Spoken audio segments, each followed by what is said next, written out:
देखिए, इस वीडियो में देखेंगे भारतीय परमाणु अनुसंधान के बारे में। ठीक है। और इससे पहले हमने देखा था भारतीय अंतरिक्ष अनुसंधान के बारे में। ठीक है। भारतीय अंतरिक्ष अनुसंधान इससे पहले, और इसके बाद भारतीय परमाणु अनुसंधान के बाद भारतीय रक्षा प्रौद्योगिकी के बारे में देखेंगे। ठीक है। तो भारतीय परमाणु अनुसंधान, आप जानते हैं कि अनुसंधान का गठन नहीं हो सकता, अनुसंधान एक कार्य है, इसका शुरुआत हो सकता है। ठीक है। तो भारतीय परमाणु अनुसंधान, इसका जो शुरुआत है ये परमाणु ऊर्जा आयोग के गठन के साथ ही हो गया। ठीक है। सबसे पहले आप देखें कि 10 अगस्त 1948, ठीक है, ये दिनांक बहुत इंपॉर्टेंट है। 10 अगस्त 1948 को परमाणु ऊर्जा आयोग का गठन हुआ। ठीक है, ध्यान रखेंगे। तो आपको ये प्रश्न पूछेगा कि परमाणु ऊर्जा आयोग का गठन कब हुआ, तो 10 अगस्त 1948 को। ठीक है। और इस आयोग के गठन के साथ भारतीय परमाणु अनुसंधान का कार्य प्रारंभ हो गया। ठीक है। तो ये कभी प्रश्न नहीं बनेगा कि भारतीय परमाणु अनुसंधान का गठन कब हुआ, बल्कि भारतीय परमाणु अनुसंधान का शुरुआत कब से हुआ, तो 10 अगस्त 1948 को जब परमाणु ऊर्जा आयोग का गठन हुआ तो उसके साथ हुआ।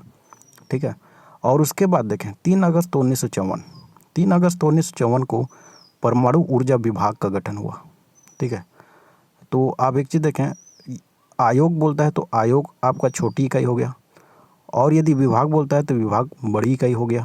आयोग से बड़ी इकाई विभाग हो गया। ठीक है। तो आयोग का गठन पहले होगा, उसके बाद किसका गठन होगा, विभाग का। तो याद रखेंगे 10 अगस्त और 3 अगस्त, ये 1948 है, और ये क्या है, 1954।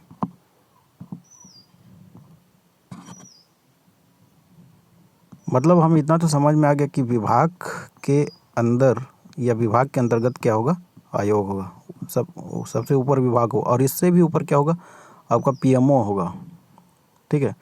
तो प्रधानमंत्री कार्यालय के अंतर्गत आता है विभाग, और विभाग के अंतर्गत आता है आयोग।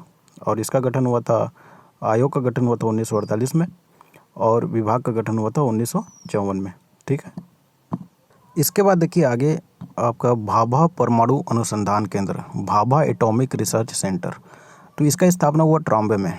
ठीक है। कहाँ पर, ट्रॉम्बे, मुंबई है। ठीक है। और कब हुआ, तो 12 जनवरी 1967 को हुआ। 12 जनवरी 1967।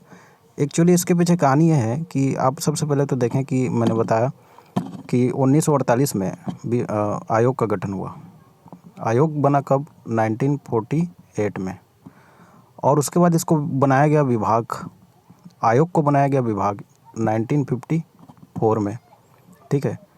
जब आयोग बना था 1948 में, तो 1948 में इसका अध्यक्षता, माने किसकी अध्यक्षता में आयोग का गठन हुआ था, तो डॉक्टर होमी जहांगीर भाभा, डॉक्टर होमी जहांगीर भाभा की अध्यक्षता में आयोग का गठन हुआ था।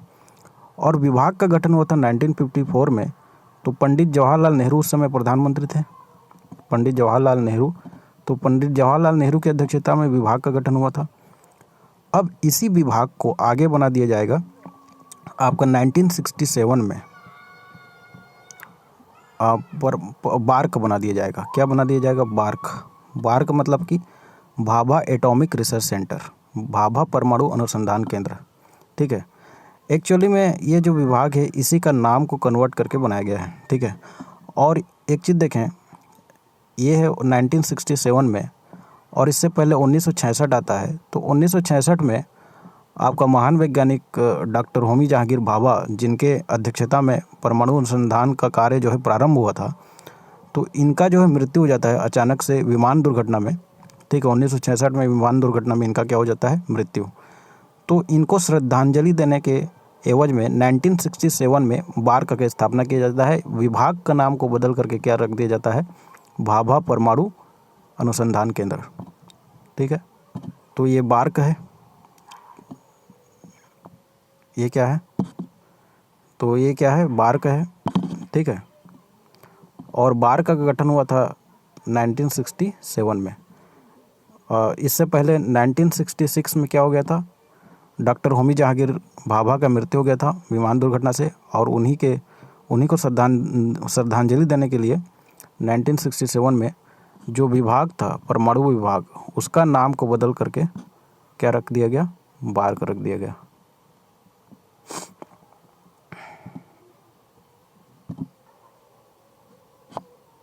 यहाँ पर देखिए, यहाँ पर लिखा है भाभा परमाणु अनुसंधान केंद्र। मतलब तो क्या इसका मतलब ये हुआ कि भाभा जो बार्क है केवल परमाणु अनुसंधान का कार्य करता है? देखो नहीं, यहाँ पर आप ऐसा सवाल बन सकता है कि क्या बार्क केवल परमाणु अनुसंधान का कार्य करता है? तो इसका आंसर है नहीं। बार्क जो है परमाणु अनुसंधान के साथ साथ आपका उद्योग के क्षेत्र में और आपका खनिज के क्षेत्र में, ठीक है, खनिज के क्षेत्र में, खनिज हो गया, आपका उद्योग हो गया, ठीक है, और आपका परमाणु हो गया, इन तीनों क्षेत्र में अनुसंधान का कार्य करता है, ठीक है। तो आपको यदि सवाल पूछा कि केवल परमाणु के क्षेत्र में अनुसंधान का कार्य करता है, तो नहीं, परमाणु के साथ साथ उद्योग और खनिज के क्षेत्र में भी अनुसंधान का कार्य करता है। तो ये बहुत ही इंपॉर्टेंट सवाल बन सकता है, ध्यान रखेंगे। अब इसके बाद देखिए, बार्क के अंतर्गत जितने भी परमाणु रिएक्टर आते हैं उनके यहाँ पर बारे में दिया है, उनका नाम दिया है। जैसे कि आपका अप्सरा है, ठीक है, साइरस है, और उसके बाद जर्लिना है, और उसके बाद पूर्णिमा 1, पूर्णिमा 2 और पूर्णिमा 3 है, और लास्ट में क्या है, ध्रुव है। ये सब रिएक्टर हैं जो बार्क के अंतर्गत आते हैं, ठीक है। यहाँ पर एक सवाल आता है कि जैसे कि अप्सरा है, तो बार्क के अंतर्गत स्थापित जो प्रथम रिएक्टर है अप्सरा, इसका स्थापना कब हुआ था? तो इसका स्थापना हुआ था 1956 में। ये बहुत ही इंपॉर्टेंट प्रश्न बनता है। अप्सरा का स्थापना कब हुआ था? तो 1956 में हुआ था, इसको याद रखेंगे। उसके बाद है साइरस। साइरस का स्थापना हुआ था 1956 में, ये भी बहुत ही इंपॉर्टेंट प्रश्न है। और एक याद रखेंगे ध्रुव को, ध्रुव का स्थापना हुआ था 1985 में, ठीक है। और पूर्णिमा 1, 2 और 3 72, 84 और 90, ठीक है। तो इसको अलग से याद रखेंगे। और जर्लिना हो गया आपका 1961। तो खासकर याद रखेंगे अप्सरा, साइरस और ध्रुव को, ठीक है, 1956, 1960 और 1985, ठीक है। देखिए, परमाणु रिएक्टर को जीरो पावर रिएक्टर भी कहते हैं। जितना भी परमाणु रिएक्टर हैं ये सब क्या कहलाते हैं? आपका जीरो पावर रिएक्टर। क्या कहलाते हैं? Zero power reactor. क्योंकि इनका मुख्य कार्य पावर का उत्पादन करना नहीं है, ऊर्जा का उत्पादन करना नहीं है, बल्कि परमाणु के क्षेत्र में, परमाणु विज्ञान के क्षेत्र में अनुसंधान का कार्य करना है, ठीक है। इसलिए इन सभी रिएक्टर को क्या बोलते हैं? जीरो पावर रिएक्टर, ठीक है। अब देखिए, यहाँ से कुछ ऊर्जा का उत्पादन होता भी होगा, लेकिन इसका जो मुख्य कार्य है वो क्या है? परमाणु ऊर्जा से संबंधित अनुसंधान करना, ठीक है। परमाणु से संबंधित क्या करना है? अनुसंधान का काम करना है, ठीक है। तो प्रथम परमाणु रिएक्टर कौन सा है? तो आपको याद रखना है अप्सरा, 1956 में इसका गठन हुआ था। बहुत ही इंपॉर्टेंट, वेरी इंपॉर्टेंट।